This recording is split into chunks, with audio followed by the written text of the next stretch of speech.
So it's getting recorded. So, okay, thank you so much. And Kim, I would like to that you introduce yourself a little bit about your background and then start, talking about your presentation. And thank you everybody joining this webinar. This is our second webinar. As you may know, we have started a series of webinars, inviting different people, and we are trying to continue this effort through the summer and next fall. So please stay with us. Please join this webinar. As we advertise it on our LinkedIn account. And thank you so much, Kim, for accepting our invitation. And the stage is yours. Thank you. All right, thank you. I'll go ahead and see if I can share my screen. Let me give you access. Not yet. Disabled. Yeah, sure. I will give you access to that.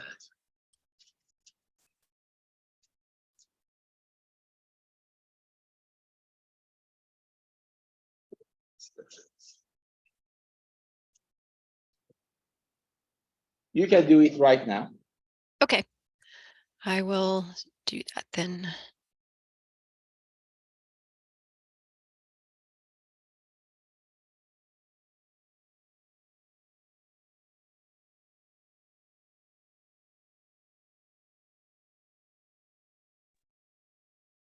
All right, does it look okay from your side?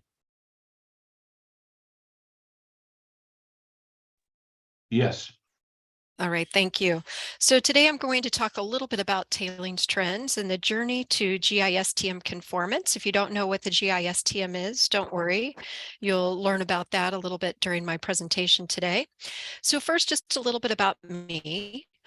I'm Kim Morrison. I'm the Senior Director, Global Tailings Management at the corporate headquarters of Newmont. I'm responsible for oversight of all of Newmont's tailings, dams, and heap leach at the global operations, projects, as well as the legacy sites.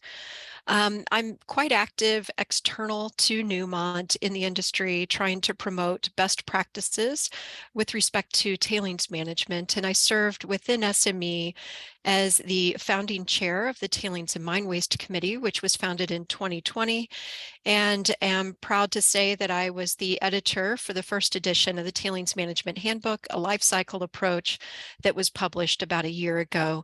We had contributions by more than 100 authors, technical reviewers, and others into development of that book. So the talk today, I should probably delete the last bullet. I'm going to talk about the first three: evolution of tailings management, where have we come from, what are the trends, what are the costs of tailings storage, a little bit about some tailings failures, public perception, and what the responses to recent failures have been, including the global industry standard on tailings management, and at Newmont, our journey to implementation of the GISTM. So what are the trends? What are the costs? We'll talk a little bit about evolution of tailings management. So I'm sure this is something that everyone here is already aware of, that tailings are a waste product of the mining process, that ore from the pit goes to the process plant, and then the commodity goes to make money, while tailings, the waste product, goes to a tailings storage facility, typically with a fair bit of water, and that water, to the extent possible, is returned back to the process plant. So when we think about mining and how much material is removed from the earth and sent through the process plant compared to how much commodity is actually produced, this puts it all a bit in perspective. These photos here are from artist Dylan Marsh. The Palabora copper mine is in the top and the West O'Keepe copper mine is in the bottom. And what this is shown here in illustration is that for these two copper mines, With the voids that you see, the mine pits that you see, that's how much copper was produced from each of those pits. So when we're talking about base metals, up to a few percent of ore results in commodity, while for precious metals like gold, which Newmont mines a lot of, only a few ounces per ton result in commodity. When we think about oil sands, almost 100% of the solids processed become tailings. And in all cases, tailings contain processed water and chemicals as well that we need to manage. This gives an indication of some of the current trends in mining production. The worldwide production increases with every decade. Mines in the early days were only 1 to 100 tons per day. And today we're approaching upwards of 2 million tons per day or more. With this, more space is needed. Tailings facilities continue to get larger. Tailings dams are getting higher. And this results in more management and closure costs, more potential impacts to environment, communities, as well as more risks. The graphic in the lower right-hand corner is data from the USGS dating from 1932 to 2015, and then additional data from 2015, where with the orange line, you could see world copper production increasing globally. But if we look at US copper production, it's been relatively flat as the blue line. But the recovery, copper recovery is the gray line, continuing to decrease, which indicates that we're mining lower grade ore in order to produce about the same amount of copper product. In a keynote address by Dr. Andy Robertson in 2011, he described this trend of ever increasing tailing storage facilities by as we see by the decreased ore grade as elevating the risk potential by a factor of 20 every 1/3 century. And during this keynote address, he called a red flag on the current mining metric, which results in these ever larger and taller tailing storage facilities. When we think to the early days, and here's a couple of illustrations of early days, tailings management it conjured up a lot of different images and thoughts. In essence, tailings control basically meant keeping it out of the mine and getting it out of the mill. Tailings engineering is a pretty new concept. Engineering of tailing storage facilities was really only initiated in about the 1960s and continued to develop in the 1970s and is ongoing development today based in part on increased environmental awareness, tighter regulatory frameworks, the need to maintain cost effectiveness, but also improved understanding on how tailings performed. With the heights of dams getting taller, there's additional research into the impacts of these taller dams with respect to static liquefaction and other things. So lots of work is ongoing to improve the technology and understanding with respect to tailings management and in particular design of tailing storage facilities. And there's been a lot of effort in recent decades to improve stewardship practices. So that means having engineers of record in place, having third-party reviews of designs, independent tailings review boards.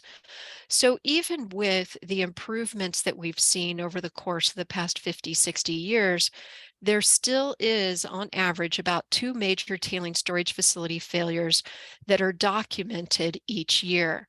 The graphic in the lower left-hand side was adapted from an article by Bowker and Chambers from 2015, where tailing storage facility failures were categorized as very serious failures with navy blue, serious failures, light blue, and then other failures or accidents is gray. What you can see by this trend is that since 1960, the number of serious and very serious failures has increased. So talk a little bit about the main tailings dam construction methodologies. The first one, very common, or at least it used to be very common, is the upstream construction method, which is illustrated here on the right-hand side. With each raise, the construction moves the center line of the dam upstream of the starter dam. Of course, you can see why this is beneficial or can be beneficial. It certainly uses the least material to build a wall, and therefore it results in the least costs. But there's a lot of cons with upstream construction method, and I'll talk a little bit more here shortly about more of those cons. It certainly is the least stable of the configurations. You cannot safely contain water in these facilities, and in several jurisdictions, upstream construction is in fact illegal. It became illegal in both Chile and Peru after some large seismic events resulted in failure of a number of upstream construction method dams, all with one earthquake. And then recently, after some failures in Brazil, the upstream construction method is now banned there as well, but not because of high seismic activity. The downstream construction method is the other direction, where with each raise, you can see that the center line of the dam moves downstream of the starter dam.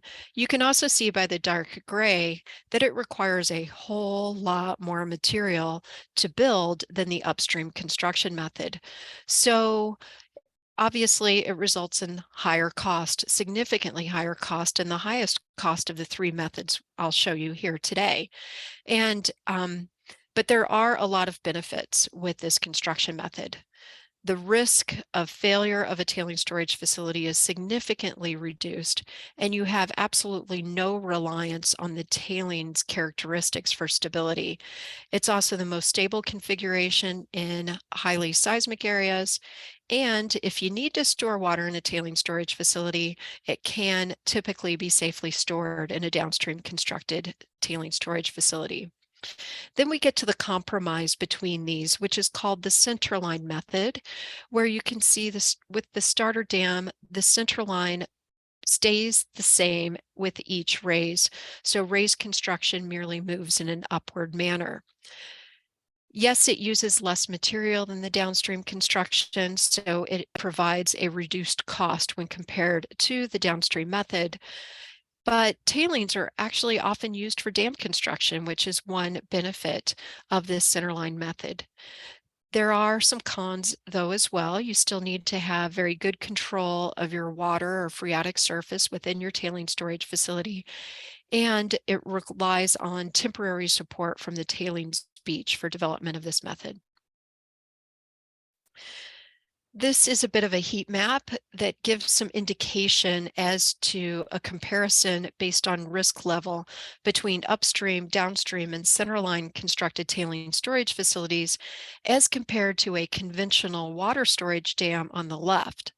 So you can see wherever you see green, it means that things are generally good as far as that characteristic, and red, of course, is not so good.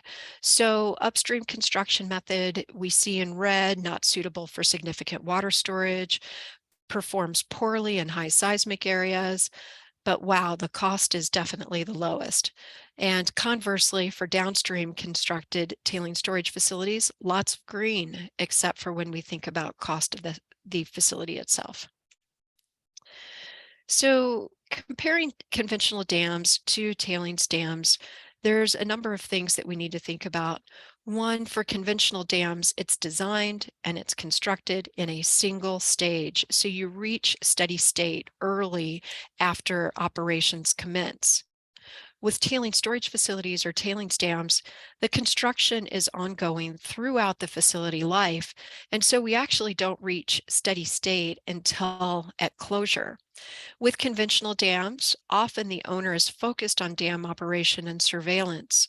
So think about the U.S. Bureau of Reclamation and the Corps of Engineers. They're very much focused on their dams because that is their primary reason for existence. With tailings dams, the owner's not typically very focused on their dams. They're much more focused on mining and the economics of mining. And the tailings storage facility is just a cost component, or at least that's what it's often looked like. With conventional water dams, the owner has substantial resources available, but with tailings storage facilities, mining companies, there's often constraints imposed by mining economics. So as mentioned before, conventional dams are an asset. Tailings dams are not an asset. They're in fact a liability. With conventional dams, there's often in-house expertise. With tailings dams, typically reliance on consultants. However, this is changing some. And of course, within Newmont, for instance, myself and my subject matter expert team, we support Newmont's tailings storage facilities. With conventional dams, there's a finite operating life and there's a well-established process for closure, but tailings storage facilities have a very complicated process for closure, and they must contain tailings forever. So we need to think about that perpetual management of tailings.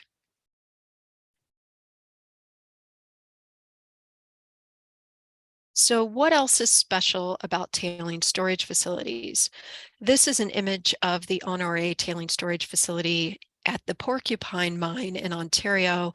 It was recently closed a couple of years ago. So this is just a photo of it with less than 1 year of vegetative growth, and it was establishing quite well in the facility.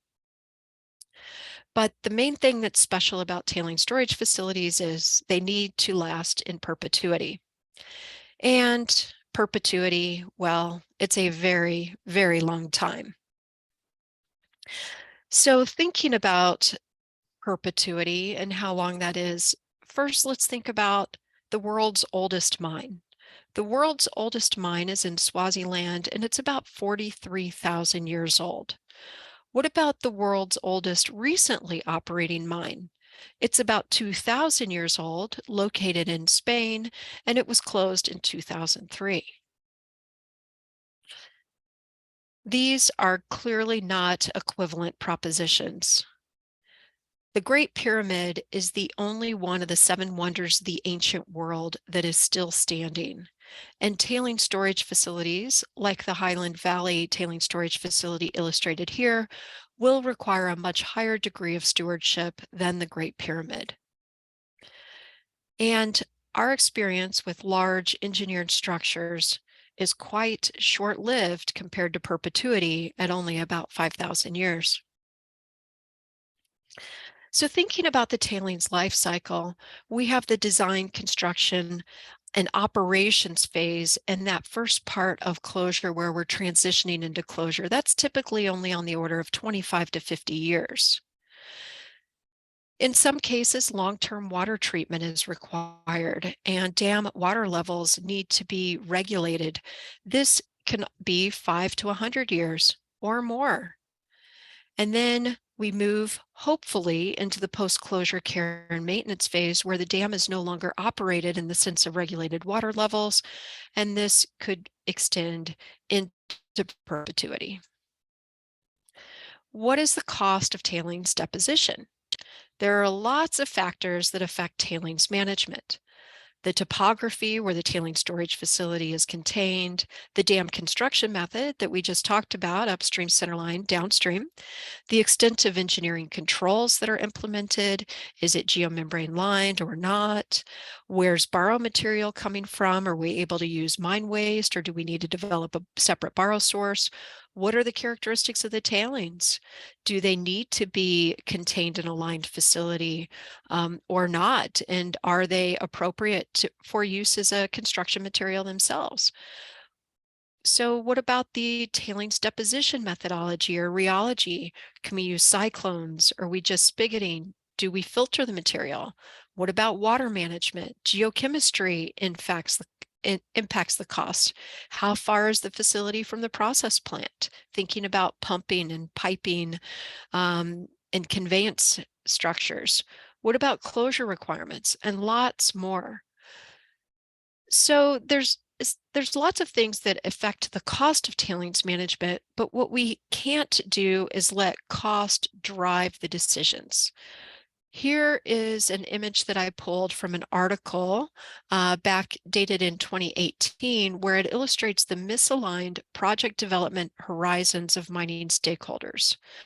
So thinking about who has influence over decisions, looking on the right-hand side, politicians, developers, investors, shareholders, so the yellow and orange, they have a lot of influence over the decisions, less so by society and community.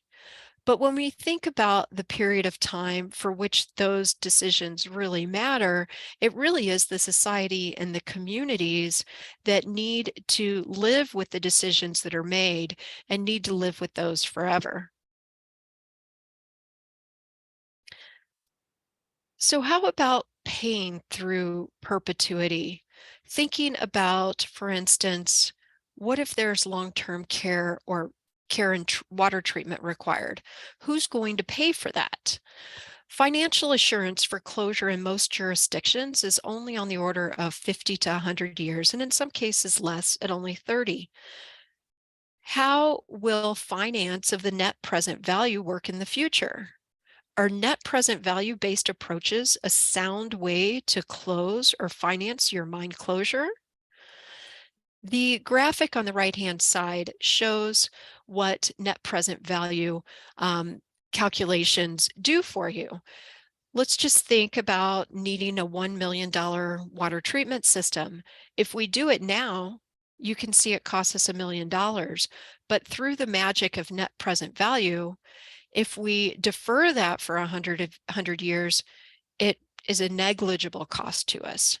So net present value can sometimes drive incorrect or improper, non-holistic decisions when it comes to tailings and water management. Now, as far as paying through perpetuity, let's think a bit about the age of financial organizations or institutions. The oldest bank is only about 540 years old, located in Italy. The oldest government that's relatively stable, maybe on the order of about 500 years. And the oldest business, which is no longer in business, survived for about 1400 years. Now we'll talk a little bit about tailings storage facility recent failures and public perception and accountability. How are tailings viewed by the public? Probably not much differently than they were viewed by Agricola and published in this 1556 manuscript, where he stated, "The strongest argument of the detractors of mining is that the fields are devastated by mining operations. Further, when the ores are washed, the water used poisons the brooks and streams and either destroys the fish or drives them away. Thus, it is said, it is clear to all that there is greater detriment from mining than the values of the metals which the mining produces." So now we'll talk a little bit about the global industry standard on tailings management and why it came about. So recent tailings storage facilities indicate that a step change in operational performance are needed across the mining industry. I wonder how many know about the Mount Poly failure. This occurred in August 2014 at Imperial Metals facility in British Columbia. It was the largest environmental disaster in Canada's history, and it resulted in significant changes to the regulatory environment in British Columbia, but it also had further reaching impacts. It really emphasized the importance of the engineer of record role, and the requirements for engineer of record came about after this failure in 2014. Then we fast forward not very long, actually just over a year later to November 2015, when the Fundão Dam at Samarco's facility in Minas Gerais, Brazil, failed and resulted in 19 fatalities. Tailings flowed about 400 kilometers to the Atlantic Ocean. This was the largest environmental disaster in Brazil's history, and it resulted in significant changes to the regulatory environment in Brazil. Also, the International Council on Mining and Metals published a position statement in 2016 as a result of these failures on their desire to prevent catastrophic failures and what they, as ICMM member companies, would do. Then on January 25th, 2019, Dam 1 at Corrego de Feijão near Brumadinho, Brazil failed, resulting in 270 fatalities. This was the worst industrial accident in Brazil's history. It resulted in additional nearly overnight regulations in Brazil. For instance, upstream constructed tailing storage facilities have been banned in the country since then, and it had far-reaching global impacts.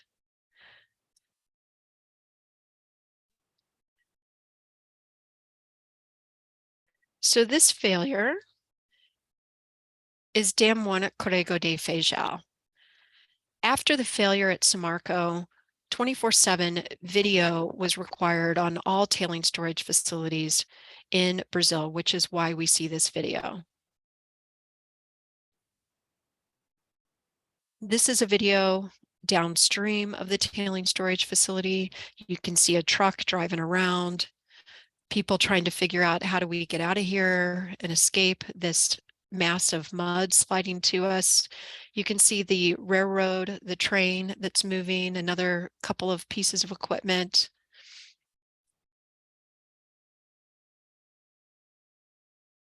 I'll just let this video go. My understanding is that no one died right there at that particular location, but several of the people that were on the tailings dam and downstream, so this was a valet operation in Brazil. Valet's cafeteria was immediately downstream of the dam, and this happened during lunchtime, so the cafeteria was full of people. And it looks like that's the end of my video. Okay, I had a longer version as well, but you can see also the downstream impacts. And as I mentioned, 270 people died. So now, why am I showing you this video? Well, 6 days before the failure, I was actually here. I was at Brumadinho, so you can see the mine in the distance. I was up here watching some paragliders. I was with a coworker. I was doing work in Brazil at the time. And the failure of Dam 1 impacted me personally just because of how close I was to the facility.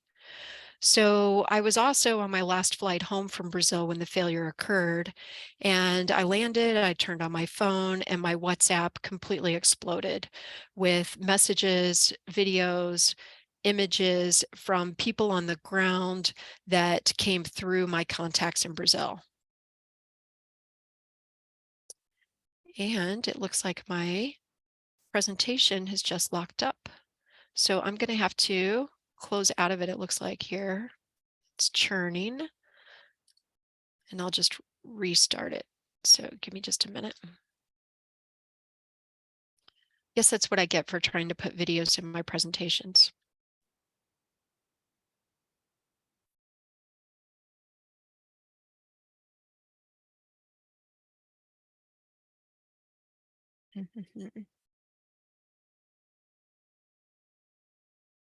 So of course now I have to find it again.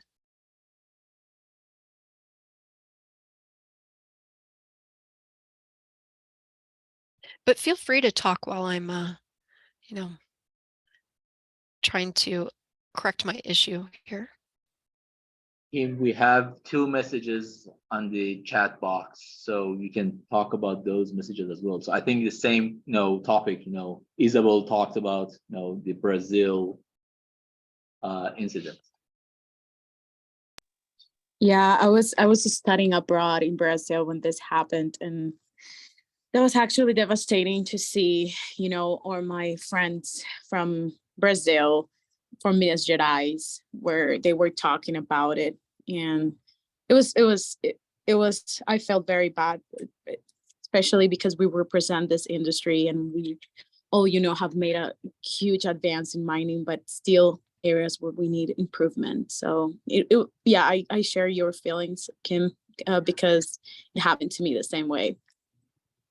Thank you very much for sharing that, Isabel. So also our responsible tailings facility engineer at the mines that I was working in Brazil, he had recently left Vale and he suffered from PTSD because he lost a lot of friends in the accident, and his former boss was in fact the technical services manager at Corrego de Feijão and was one of the first that was arrested. So that failure changed the industry in many ways, but it impacted me personally, and it sounds like it impacted Isabel personally as well. And of course, a lot of additional people had personal impacts by that failure too. So looking at how regulations change as a result of failures, this is a graphic that we put together in a paper where we talk about regulatory changes after Samarco and after the failure at Corrego de Feijão, where when there's lots of trust, there really doesn't need to be regulation or guidelines. But as community trust is lost, regulations come about to the point where they can become banned. So this shows that trust times control is effectively a constant, and that regulatory framework is largely a function of trust. So in Brazil, before 2010, there really wasn't much by way of regulations for tailing storage facilities at all. So they fell in the category of no regulation to generic guidelines, not even specific. And then they started to have some regulation around 2010 and moved up that spectrum. After the Fundão failure, things became quite prescriptive, but then certainly after the Brumadinho failure, the upstream construction methodology, for instance, was banned. So the global industry standard on tailings management, it came about because of the failure at Brumadinho. The International Council on Mining and Metals joined forces with the Principles for Responsible Investment and the United Nations Environment Program to co-convene an independent review to develop this global standard. It took a bit of time, but the final standard was published on August 5th, 2020. All ICMM member companies committed to a schedule for implementation and conformance with the GISTM, which is a 3-year schedule for implementation for their priority facilities and 5 years total for the rest of their facilities. Working within ICMM's Tailings Working Group, we've developed guidance to support uptake of the GISTM. We've developed a tailings management good practice guide. We've developed conformance protocols to support auditing against the GISTM for conformance. And we've also developed training, even narrated training, to support uptake of the tailings management good practice guide. The global industry standard on tailings management is divided into 6 key topic areas. The first one is affected communities, respecting the rights of project affected people and meaningfully engaging them at all phases of the tailings facility lifecycle, including closure. The second topic area is development of an integrated knowledge base that supports safe tailings management, and this knowledge base should be used to inform decision making. Topic area 3 is to design, construct, operate, and monitor tailings storage facilities with the goal of development of robust facilities that minimize risk of failure throughout the life cycle. Topic area 4 is management and governance, focused on ongoing management of tailings facilities, defining key roles, essential systems, and critical processes. Topic area 5, emergency response and long-term recovery. This requires emergency preparedness and response in the event of a disaster and long-term recovery of affected communities and ecosystems. And the final topic area is public disclosure and access to information, where this requires to fairly inform internal and external stakeholders about risks and impacts, management and mitigation plans, as well as performance monitoring. The GISTM is applicable to all tailings storage facilities that meet certain criteria. They need to have dams or embankments higher than 2.5 meters, and they need to have a combined water and solids volume more than 30,000 cubic meters, unless they have a consequence classification of high, very high, or extreme, in which case the structure is considered a tailings facility regardless of its size.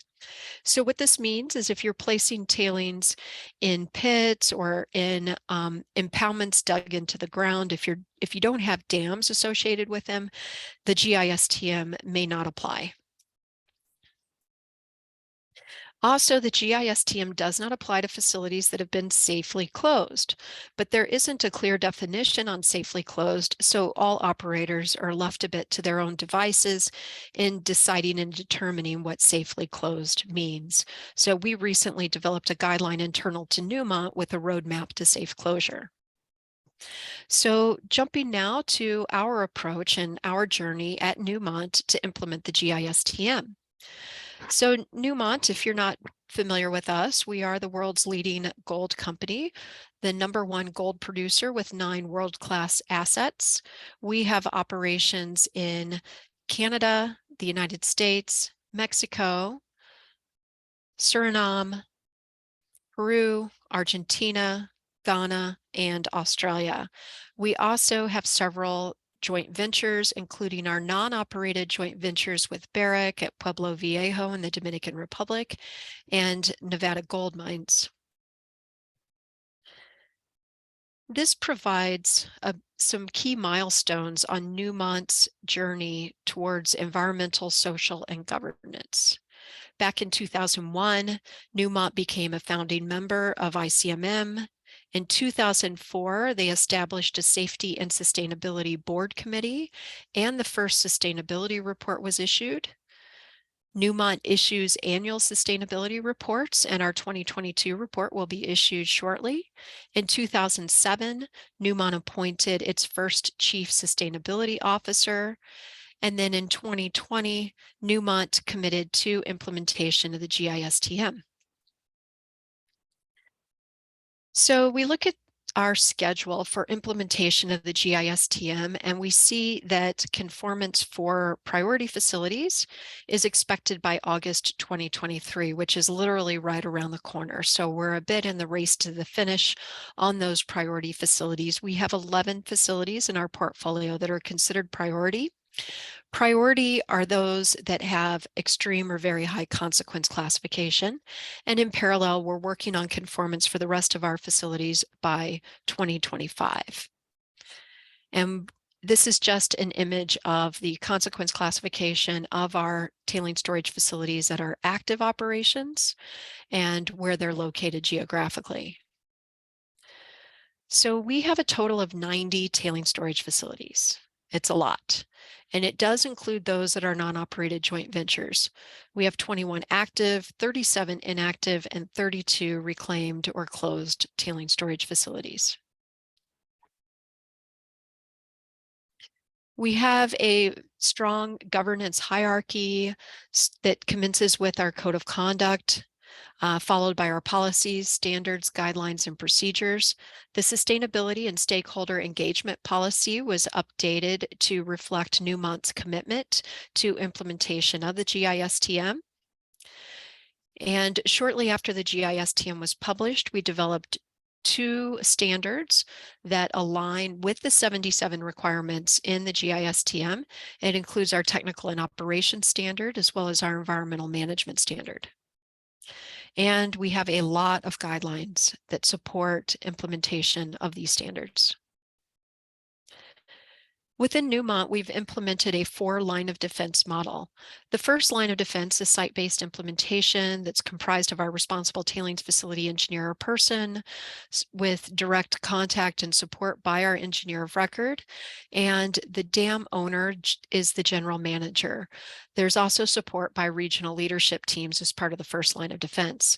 The second line of defense is systematic third-party review, which includes independent tailings review boards and periodic dam safety reviews.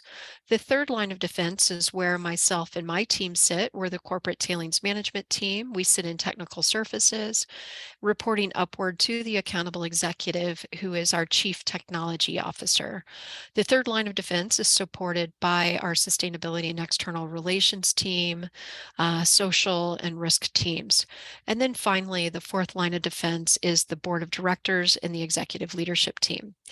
The key point is that tailings management requires cross-functional support throughout all of the various lines of defense. We have a strong risk management framework and risk management approach. We conduct tailing storage facility detailed risk assessments. The key outcome of our risk assessments is the risk mitigation action plan. By conducting risk assessments, it ensures that we assess our tailings management risks, that we manage our facilities in a manner commensurate with the risks, and we make performance-based risk-informed decisions. We're currently monitoring our facilities against 4 key critical controls. Though this process is under review and updates currently, we're looking at expanding to 6 critical controls. But the current critical controls that we're looking at is number 1, monitoring of instrumentation against established thresholds or triggers. Critical control 2 is monitoring reclaim pond levels against operating criteria and freeboard requirements. Number 3 is conducting independent reviews and implementing recommendations. And number 4 is implementing change management recommendations. So each month, each site is sent a report that they need to update. It's on an online system that links up to Tableau. And then this provides visibility of performance to the executives in the company. We're also currently in the process of implementing an enterprise approach to real-time performance monitoring. We're very close to the finish line on that. The project's been underway for a year and a half or so now, where we're using Canary Systems as our real-time provider for geotechnical instrumentation across our portfolio.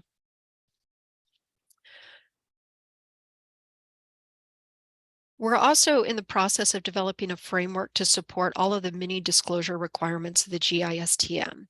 So what you see scrolling on the left-hand side here is just a video of our current tailings management website. It includes an overview of our approach to tailings management, inventory of our tailings dams, and certain public disclosure information, as well as our timeline for implementation of the GISTM. We also have our annual sustainability report, and I mentioned that our 2022 one will be issued shortly. That includes information specific to how Newmont manages tailings, but we're also developing lots of other things. What you see right here is a disclosure through a GIS-based database linked to a global map. That is on our website. We're also updating our inventory and disclosure information biannually, and we're working on development of an online knowledge base for each of our tailing storage facilities. Also, not mentioned here, we're working on a consolidated tailings disclosure document that addresses all of the many questions and requirements of Principle 15 of the GISTM. In the future, we may include that information as part of our annual sustainability report. However, we're currently out of cycle with the disclosure requirements due by August 15 and our annual sustainability report soon to be published. So this is just another snapshot of that public disclosure dashboard that's on our website. And with that, thank you very much for your time. The GISTM really does raise the bar as far as tailings management through the industry. It integrates the social, environmental, economic, and technical considerations. It elevates accountabilities, and it strengthens oversight and governance. So with that, I'll stop sharing.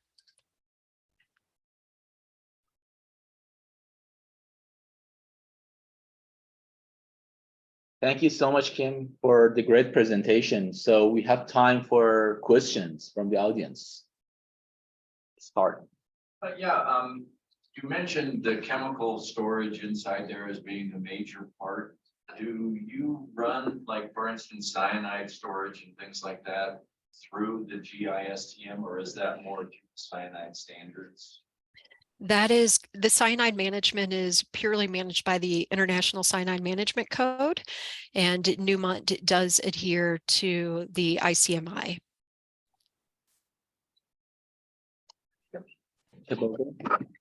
But it certainly does influence some of our standards.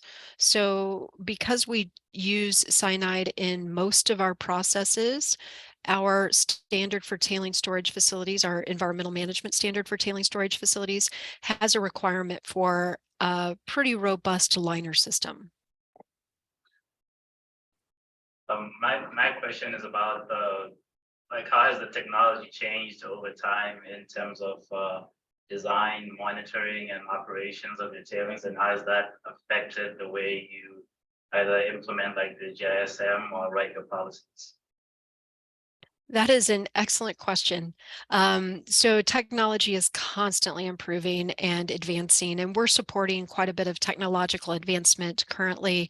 Newmont just put out a press release yesterday on a project that we're doing with the National Renewable Energies Lab, where we're looking at the potential for carbon sequestration in our tailings, which is a little bit different than managing a tailings facility responsibly, but it certainly could help support some of Newmont's other ESG targets. Lots of improvements on monitoring systems. As I mentioned, we're in the process of implementing real-time monitoring so that our vibrating wire piezometers, our SAA inclinometers, various monitoring instrumentation that we install on our facility to understand the behavior and confirm that it's performing in accordance with expectations. We're getting basically instantaneous monitoring or results from that, and we're able to tie that to trigger levels, get instant notifications. Lots of advancements in monitoring. You've probably seen a fair bit of improvements in drone monitoring as well, and INSAR monitoring. So thinking more about the remote sensing elements and how that is part of the toolbox for monitoring of tailings facility performance. There is lots of work ongoing to improve understanding of tailings characteristics. TailEng, which is a consortium with Georgia Tech, CSU, U of I, and Cal Berkeley. It's a consortium that Newmont supports. They're doing a lot of research on tailings characteristics. They're working on development of a bit of a global database of information. There's continued advancements in cone penetration testing as it pertains to tailings, understanding tailings characteristics, lots of work around critical state soil mechanics, on and on and on. Lots of smart people out there doing lots of research to improve our understanding so that we're doing things better for the future. Any other question? Awesome. So you mentioned you have that pyramid that showed the relationship between community trust and regulation. So it seems like you guys do have a fair bit of regulations. Have you seen that balance change then as you guys implement some of this stuff between how much the community is trusting what you guys are doing, and if either internally or from governments are changing? Very good question. So, obviously these large failures have driven significant changes, and we're needing to implement these changes as a result of the failures. Is community trusting? I think that I think the industry has lost a lot of trust, and there's a lot of work to do to build back trust or build up trust. So we need to really improve our track record, and then, hopefully in the future, people can forget about some of these major failures, or they become, in the distant past, and we just need to be doing a better job. As long as there continues to be failures, communities are going to continue to be impacted, and perspective, it just, continues to put us under a bit of a radar. Yeah, Carl. Yeah, just one more quick one. I'm kind of coming at this from, a long time ago when monitoring was just basically wells drilled downstream from that. How has the monitoring changed? Are you monitoring like structural things as well as leakage and other things? Yes, absolutely. So we do have environmental monitoring wells, compliance wells, just as you mentioned, and that's still important to make sure that the environment's not being adversely impacted by seepage. But yes, even more important or critical to me as a geotechnical engineer is the stability of the structures, and having piezometers, inclinometers, other instrumentation installed within the embankments so that I can see if there's seepage developing, if the phreatic surface is elevated, if drains are failing internal to structures that are resulting in decreases to factors of safety and potential unacceptable performance. So the geotechnical monitoring is something that is continuing to advance and improve, and we're continuing to implement more and more internal to our own portfolio as well. I'm just curious, what happens if like a piezometer all of a sudden gives you a bad data? What can you do to improve that? Do you have to shut everything down and restart, or? No, so usually we have a lot of piezometers, and over time some of them do fail. But if you're referring more to exceeding a trigger level, so trigger levels are set. So there's analyses that's done to understand what the range of expected water levels, if you will, are, or pore pressures are within a piezometer. And if it exceeds a certain level, then a notification is sent. And then folks go out to take a look and see if there's anything that they can visually see. They also take a closer look at other instrumentation in the area that maybe hasn't exceeded a trigger to see if there's an unacceptable trend developing.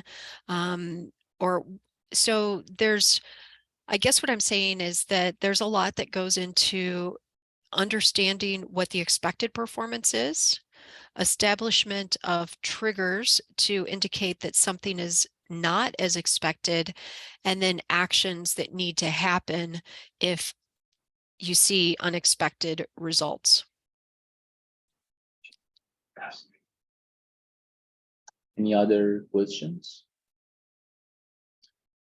Thank you, Kim, for the great presentation. You're welcome. So thank you all for Appreciate attending it. today. Thank you so much. And the next webinar will be on April 7th about lithium-ion batteries recycling. And York Smith from ABTC will deliver that talk on April 7th. So please join us on April 7th. Thank you so much. Thank you.